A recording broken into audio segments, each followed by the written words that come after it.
Greetings and welcome back to the channel, guys. I love this emote. Today I have a build for you. It's a sword and board and hammer build, kind of like a bruiser. If you've seen the axe and hammer build that I did, this is basically kind of like the same. Of course, sword and board doesn't really have the full capabilities that a great axe has, but I found this build to be very fun to play because it does a couple of things that the great axe can't do. And yeah, I will just want to show it to you. So, like I said, sword and board and hammer. We're in medium armor. Let's look at the stats real quick so you know what's going on. A super easy setup: 200 con, 300 strength. There's nothing special to it. Of course, the reason we have 200 con and a 300 strength is because we get stronger consumables here. We get more health here based on the physical armor. We get minus 10% critical damage taken. That's super important in PvP. And then, of course, we get extra physical and elemental armor. One thing that I don't know is, does the increase in physical armor here also influence this one? I don't know if this is actually the case. If you know, if it does, let me know in the comments below. And then when it comes to strength, of course, 300 strength for 10% extra damage to physical, light, and heavies. Extra slashing and strike damage, which is what we have here. We get the slash damage from the sword, and we get the strike damage from the hammer. This one here, extra stamina damage from melee weapons. It's not super important, but it can help to break a block. This one here, 10% damage to stunned, slowed, and rooted enemies. Yeah, with the hammer, we're going to be stunning. We're going to be slowing people. The sword staggers people. It slows people. So there's a lot of little effects going on that will make sure we get the increased damage on these targets. Stamina regen is faster while performing light and heavy attacks. This can help maintain your stamina because you're going to be dodging a lot, and I will explain why in a second. And light, this is the most important one. Light and heavy attacks with a melee weapon gain grit, which means you can throw hammer and sword attacks, light attacks, or heavy attacks, and you will get the grit, and people will not be able to stagger you, which means you can just keep attacking them. They have to hit you with a hard stun to stop you. If it's just a stagger, it's not going to stop you. So that's super nice for a build that just wants to stay in the fight, deal some damage, and kill people. Now, when I started playing this build, I actually did 150 dex and 150 strength, which you can do if you want. If you're not going with the grit plays, you can do that. It has the advantage of giving you extra dodge cost reduction. The 10 less stamina is actually super nice, especially in medium armor. Makes your dodge roll cost only 30 stamina, so you can dodge a lot more. I like this for defensive purposes. It was a lot easier for me to get away from people when I'm being pressured. But for offensive purposes, the 300 strength is superior because you can stay in the fight, and because of some weapon perks that we're going to be talking about in a second that will give you extra damage. So that is the attributes. Let's look at the sets real quick. So we're basically just using PvP gear. This is all stuff that I got from either the PvP track or Outpost Rush. So that's honestly the best source of PvP gear. Just do a ton of PvP, arenas, Outpost Rush, open world PvP. You know, anything that gives you a PvP XP, and you're gonna be fine. So when it comes to the perks here, they're mostly Constitution. This one here is Strength. You can mix and match that however you want. Just make sure you hit the 200 con, 300 Strength. But yeah, the perks here: Shirking Heals, Refreshing Resilient; Freedom, Sturdy Energy, Resilient; Shirking Heals, Refreshing Evasion, Resilient; Shirking Fortification, Refreshing Resilient; and this one, Shirking Heals, Refreshing Resilient. So you see, there's a lot of refreshing going on. There's a lot of resilient going on. That's nice. And a couple shirking heals. Now, if I had other pieces, I would probably not go for the shirking heals. I feel like they're just not too good, especially because they can only trigger once every 5 seconds, which I think is stupid, but it is what it is. I would much rather have shirking fortification on all of them. I feel like that would give me more benefits. But yeah, make sure you have resilient. I think resilient is super important on every piece. Refreshing is not super important, but it helps, especially with this build. We have some cost reduction going on both weapons. So not cost reduction, cooldown reduction, sorry, on both weapons. So we get to use the skills more often. Looking at the jewelry here, Champion's Amulet, Constitution, Stamina Recovery, Health, Shirking and Power, the Champion's Earring, Constitution, Refreshing Toast, and Regenerating. And this one here, the Smooth Bone Ring, Strength, Leeching, Hardy, and Keen Awareness. The Leeching is really nice because we have a little bit, especially with the hammer, quite a little bit of life stealing going on. And for me, the hammer is my healing weapon. Believe it or not, this is basically a glorified life staff for me. I can actually heal myself quite well with the hammer because of all the AoE and hammer passives and the hammer itself and the lifesteal. So all that actually allows me to stay in the fight longer. If I'm about to die and I have a lot of people around me and I can hit them with a shockwave, that can actually heal me quite well. So yeah, I love the hammer. And I will probably in a future build explore the option of hammer only or very, very focused on just hammer place, lifesteal, cost reduction, stuff like that. So stay tuned for that. Okay, looking at the weapons. So this sword here, Strength, Refreshing Move, Empowering Whirling Blade, and Thwarting Strikes. So let me walk you through this. Refreshing Move, light and heavy attacks reduce the active weapon cooldowns by 2.9%. Like I said, we have a lot of refreshing going on. This here with the Refreshing Move gives us even more cooldown reduction. Sword and Board has a pretty fast attack pattern, so you get that cost reduction. And it's really valuable. So I feel like on weapons like Sword and Board and Hatchet or even Rapier, it makes a lot of sense if you want to use your skills more often. You have a refreshing move on there. It does a lot for you.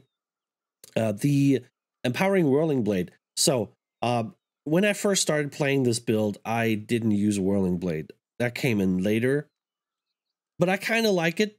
But you can swap it out. What I was using instead was Defiant Stance. I kind of like Defiant Stance. I had to kind of learn how to use it properly. Like in what situations is it applicable, when to use it, because the animation is quite long and locks you into place. But it makes you very tanky and gives you some healing. But I kind of opted out of that after a while and went for the Whirling Blade, just for some extra AoE damage, which is super nice if you're fighting a clump of people and you can go in with the Whirling Blade. So because the Whirling Blade already does a lot of damage, and if you have this perk on, the base damage is increased by 49% while performing a Whirling Blade attack if 3 or more enemies are within the radius of the attack. So if you're doing this in a clump, you're getting another 50% damage, which brings the Whirling Blade damage to almost 200%. That's a lot of damage. You kind of want to like start with a heavy attack on the sword, which gives you Empower, and then go into a Whirling Blade to increase the damage even further. And that can really help you take people out and do a lot of damage and break clumps up and stuff like that.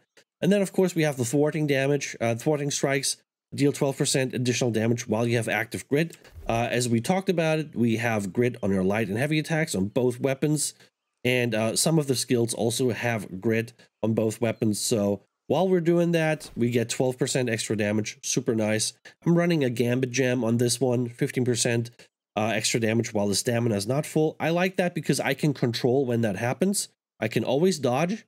And when I can't dodge, then my stamina is empty, and then I'm getting the damage increase anyway. So I have the full control over when that happens.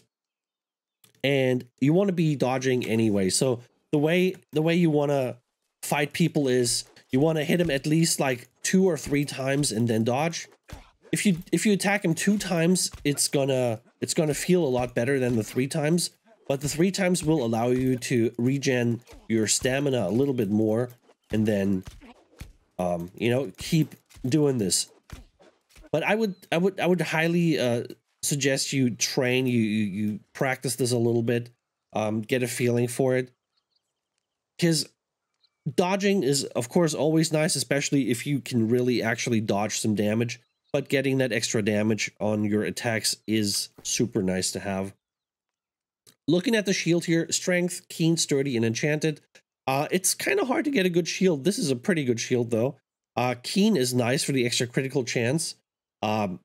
So basically, in case you don't know how shields work, so the round shield is basically your light armor version of a shield, which has more damage focused perks on it. The kite shield is more your medium version of a shield, which has a mix of some offensive, some defensive things, and also stuff like life stealing you can find on a kite shield. And then you have the tower shield, super heavy. You can't really use that without going into heavy territory. And those usually have almost purely defensive stats. So what you want to go for is the round shield, because you can get stuff like Keen and Enchanted here.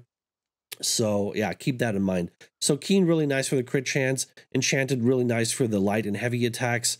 Like I said, we're doing a lot of those, and we're buffing the damage here. Almost 10% on light and heavy attacks. The thwarting strikes makes sure we get another 12% here. So that's another 21% on our, like almost 22% on our lights and heavies. Super nice to have. The sturdy, honestly, not super important, but I've noticed you can actually block quite a bit with this round shield. Nothing too major. Like if someone's coming in swinging a big hammer, you don't want to block that. It's going to probably break your block stamina. But projectiles actually super nice and easy to block with a round shield when you have sturdy on. So keep that in mind. You have a musket on you, make sure the block, don't hold block though. Kind of find their rhythm when they're shooting. You just block, you just hold block when you think the shot's coming. Because most people usually have like a certain cadence, right? They shoot, they have to reload, they shoot, they have to reload. If you find that cadence, you can just block an attack, bing, move a little bit, let your stamina regen, block a shot, bing, move a lot, bing, and that way you can take a lot less damage. And honestly, it's kind of a game changer. I really like that. So that's the shield. Let's look at the hammer. So we're using the Sacrosanct hammer, strength, chain ice, life stealing, enchanted. The chain ice is not important. It's just what's on this hammer. It's not bad though. Some extra AoE damage, which doesn't hurt. The life stealing is what I really wanted because, like I said, the hammer is my healing weapon. So having a hammer actually does a good job of keeping you in a fight if you can hit people with a lot of AoEs. And I chose the enchanted here because the light and heavy attacks are going to deal more damage. And I'm trying to kind of find my way into a more hammer focused playstyle where I'm using heavies and lights a lot more, using some cost reduction on that to be able to use my skills a lot more too. So yeah, this is a pretty good hammer for this kind of playstyle, but feel free. Life stealing, enchanted, I think for me, those are important. The chain ice is not. Feel free to put something else on. Of course, if you could find a thwarting strikes, that'd be super nice to have. But what I actually want, my perfect hammer here would be a refreshing move hammer with lifesteal and enchanted, or thwarting strikes, for that matter. Because I feel like the refreshing move is going to do a big number on the hammer, because the hammer has cooldown reduction passives built in with lights and heavies, so that would go a long way. I'm excited to check that out in the future, but for now, we're going to use this hammer here. Okay, when it comes to consumables, the standard stuff, heavy, the hearty meals, we're using infused health potions, infused regen potions, and for this build, I'm using carrot cake, but you can use any food you like as long as you end up with the right stats, right? There's a couple different foods, only con, only strength, strength con or con strength. However you want to build it, like just make sure you end up 200 con, 300 strength. That's all that matters. All right, so this is the gear. Let's check out the weapons. So on the sword and shield, we're using Whirling Blade. We're going all the way down here. We're using all the passives. We're using the Leaping Strike, which is an amazing, super fast gap closer. Hits pretty hard and has some amazing passives too. So you leap forward, you hit for 150. That's nice. When you hit a foe below 30% health, you deal 50% more damage. Super nice to finish people off when they're running away. You hit them in the back, super nice damage. And then this is the most important one. On successful hit, inflict 30% slow for 3 seconds. So you have a slow here. We have a couple passives that give you extra damage when people are slowed. You can also go with the empowering Leaping Strike perk, which I do not have, but you could use that instead of the Whirling Blade if you wanted to, which would give you extra damage against people that are slowed by this passive here, the Cowardly Punishment. It's super nice to have. If you can combine them, if you can combine the empowering Leaping Strike and this passive here, the empowering Whirling Blade, you can do some crazy damage. So the way you would do that is you would start with a heavy attack. Of course, you want to make sure you hit in the back, but I'm going to show it from the front now. You want to start with a heavy attack, because if you do that, see, empower, you get empower for the heavy attack. Then you would start immediately after the heavy attack, you would go into a Leaping Strike, and then you would hit the Whirling Blade. Make sure you do this on like a clump of people, because your Leaping Strike can hit multiple people too. So you want to go in, heavy attack, this one, and then this one for extra damage, right? You can do a lot of damage that way. If you find a nice clump somewhere, they're all nice and tight together, and you go in there, heavy attack, Leaping Strike, Whirling Blades, boom. Tons of damage. Damage for days. All right, so the next one we're using is Shield Rush. This is this one here. So little gap closer. It's kind of slow. I love it. I hate it. I'm not sure how I think about it, but it's still quite nice. It staggers people. It pushes them back. It deals quite a bit of weapon damage. For a shield skill, it's actually hitting quite hard. You get grit with this, which is nice. Then we have this one here. You put a weaken on enemies, which means they're going to do less damage. So it makes you basically more tanky because they can't do the damage that they normally would do. I opted out of running this one, not because it's not good. The slow is definitely nice.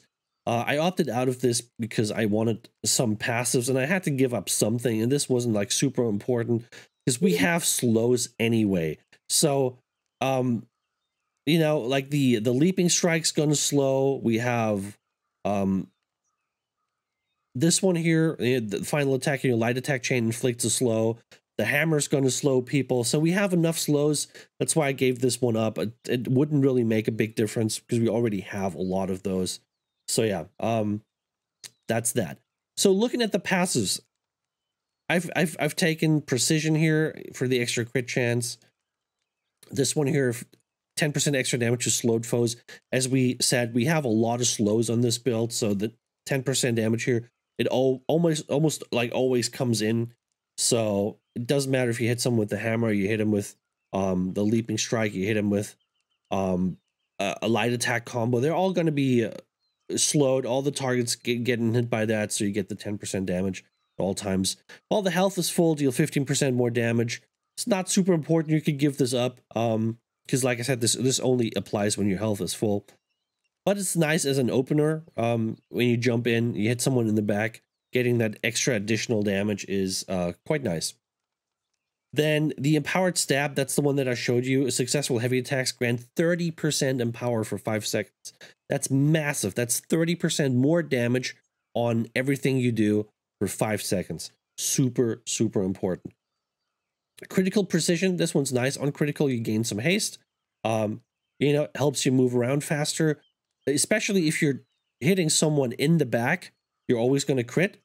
So you're always going to get this one here.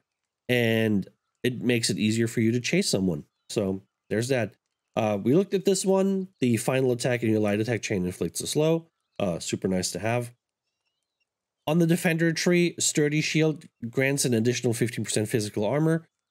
Stacks with all the other bonuses that we had from Constitution. Very nice. Reduce the damage from all magical types. That's, of course, very good to have because mages can hurt a lot. An ice spike is still very dangerous. Flamethrower is... Oh, don't get me started on flamethrowers, man. Let's not talk about it. And fireballs, they can hit very hard. So having the extra magical damage reduction is good to have. Then we're using this one, Invigorated Bulwark, gain 15 stamina when hitting target with Shield Bash or Shield Rush. I can demonstrate that. So if I dodge a little bit and I hit them, you get a little bit extra stamina. It helps you sustain a little bit more. It's not a big deal. You could give this up if you really wanted to, if you wanted something else. And then this one is actually a super nice one. All incoming healing and regenerating is increased by 10%. So make sure if you want to heal yourself, make sure you swap to the sword and shield bar because you're going to get more healing out of your potions. But that's it.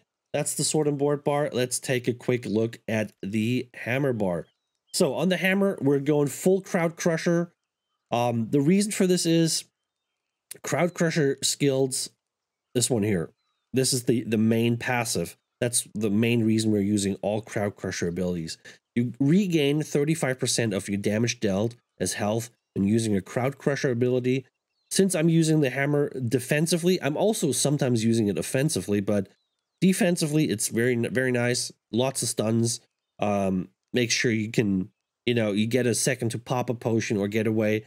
But hitting a lot of people with these skills is going to heal you for a ton. It's amazing how much health you can get out of this. Because don't forget, we have a life-stealing hammer. That's 5%. We have a life-stealing leeching ring. That's another 5%. So on top of the 35% here, we get another 10%, right? And you could, for example, have a divine necklace for another 10% healing. That would be really nice too. Like if you really wanted to go all in and just get the maximum amount of life stealing. So you hit a lot of people with your shockwave or your clear out or your path of destiny. You could even have leeching path of destiny on your hammer for even more healing. It's unbelievable how much that heals you. So that's a super nice survival tool. I love that. I'm absolutely in love with hammer plays right now. So we're going to explore that even further in the future. But yeah, let's look at the skills here. So we're using Shockwave, we're using Clear Out, and we're using Path of Destiny, full Crowd Crusher tree, as I said. Shockwave is really nice. The damage not super high, but you hit a lot of people. You staggering and you're stunning people. You get grit while you're using it. That's super nice.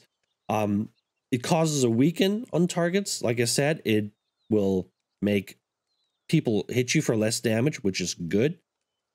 And then you get the expansion. I think you want that. I think it's important to have as much radius on that skill as possible, because the more people you hit, the more people will get stunned and the more healing you will get. So that's super important to have. Don't skip this. Clear Out, one of the funniest skills in the game. You just swing in the hammer and you knock enemies back and they just go flying. And every time I do it, it's like the funniest thing. It's quite hard too. You gain grit, which is nice. Let me say something about grit on the hammer. You get grit on light attacks, heavy attacks. You get grit on shockwave and you get grit on clear out. You can use these skills to counter a stun or a stagger. When you know someone's coming in, they're going to hit you with a certain skill, and you know that's going to stagger you. Start heavy attacking. Start light attacking. Start using a shockwave. Start using a clear out. The clear out even has a little bit of a longer animation. See, like how long that animation is? This one, not quite as long, but it helps. So if you see someone coming in, and they, you just know, oh, he has this kind of weapon, he's going to hit me with this. Start swinging. You see that glow when my character starts glowing? That's grit. That is grit. So I swing light attacks, I get grit. I swing heavy attacks, I get grit. Look how long that is. Look how long that is. The entire time my character's glowing, I got grit. And of course, you can chain them. You do a heavy attack, you do a clear out, boom. You do a heavy attack, you do a clear out. The first one was a shockwave, by the way. So you can chain these abilities with shockwaves, and it actually gives you a very long window of grit. So if you know there's a lot of abuse coming your way from other people, start swinging these attacks. It's gonna save your life. Okay, trust me on this one. Okay, so yeah, great ability, gives you grit. Hitting a target with a clear out grants you fortify, which is nice.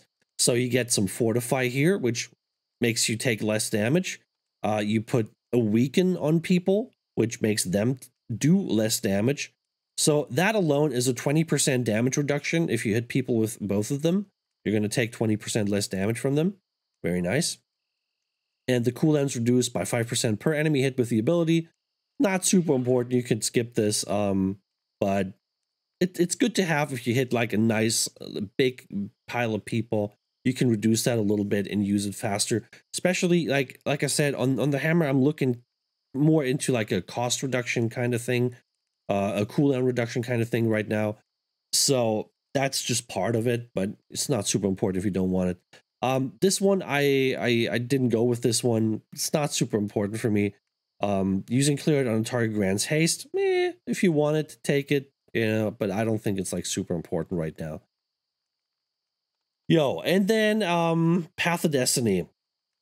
You know Path of Destiny, that's like the one skill everybody knows. You slam the hammer down, it has these like these fields that go in front of you. It hits a ton of people.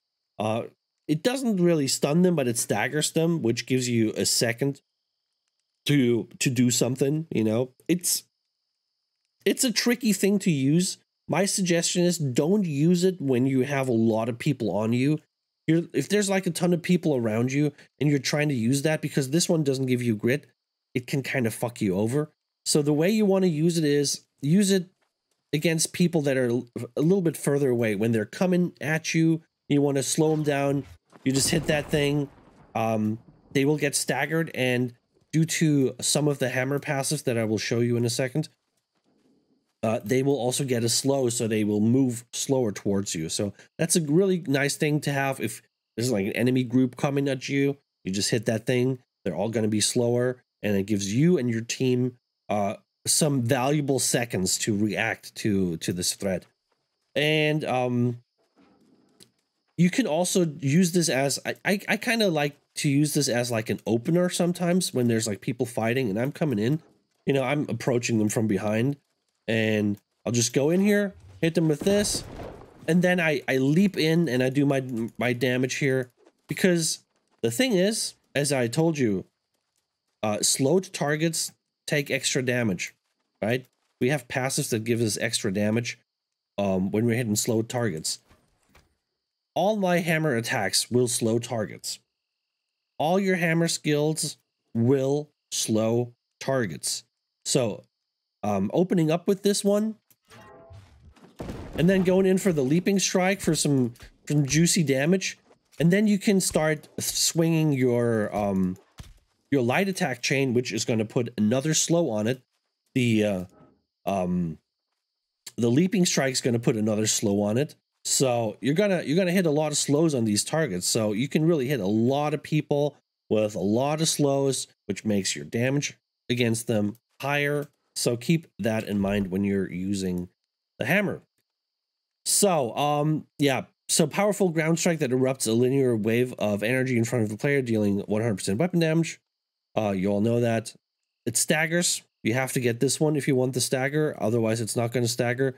And this one here is a cooldown reduction. Like I said, you know, I omitted this one because this one's kind of like tricky to use anyway. And, yeah. You could, though. You could. If you omit some of the passives here and you really want the cooldown reduction on, you could go with it. I don't think it's super important for this, so we're not going for it. So that's that. Let's look at the Juggernaut Tree. Let's look at the passives here. Epitome of Bonk. Increase armor penetration by 10% for all Warhammer light and heavy attacks. That's super important. Armor penetration on light and heavies, super important. Don't miss out on this one. This one's pretty cool. Gain in power on heavy attacks, increasing attack damage by 20%. So yeah, that is amazing. So what you could do is you could do a hammer heavy, and then you swap to the sword and shield, and you just do this one. You get another heavy, and you get another empower. That's 50% empower. Whatever you're gonna do next is gonna hit 50% harder. It's amazing. There's so much damage in this in this weapon combo. I just love it. Hardened steel, super important to have.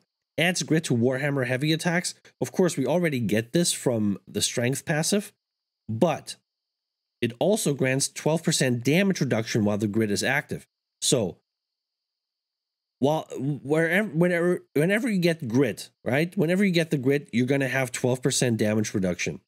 So that's going to make you more tanky, and that's why I'm saying start swinging. People come at you, and you know you're going to be stunned. You know you're going to be taking damage. Start swinging. That hammer needs to be swung, okay? So the next one, Contemption, increase heavy attack damage by 15% against targets under 30% health. Nice little execute mechanic. If people get low health, you just bonk them. You just bonk them.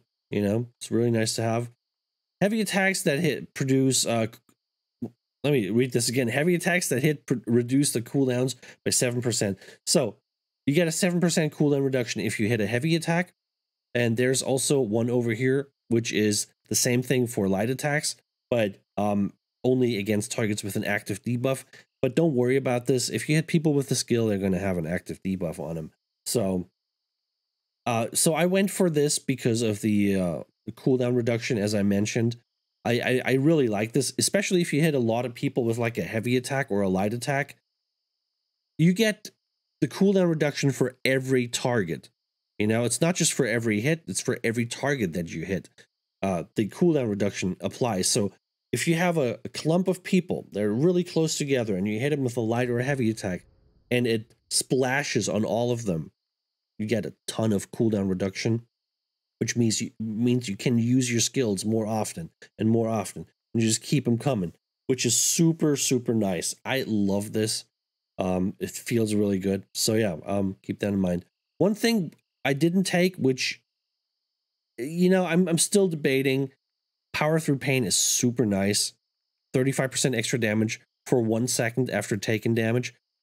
This of course only applies when you're really like, you know, in a group and people are hitting you and you're hitting back, because it's only a 1 second buff that you get. But this is a super nice one if you really want to maximize the damage. I opted out of it for now, but keep that in mind. That's it's a really good passive to get if you want the extra damage.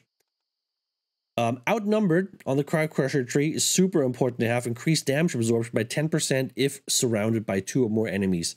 So we already said, right? 10% less damage here, 10% less damage here, 10% less damage here. Yeah, you know how this goes. It makes you tanky.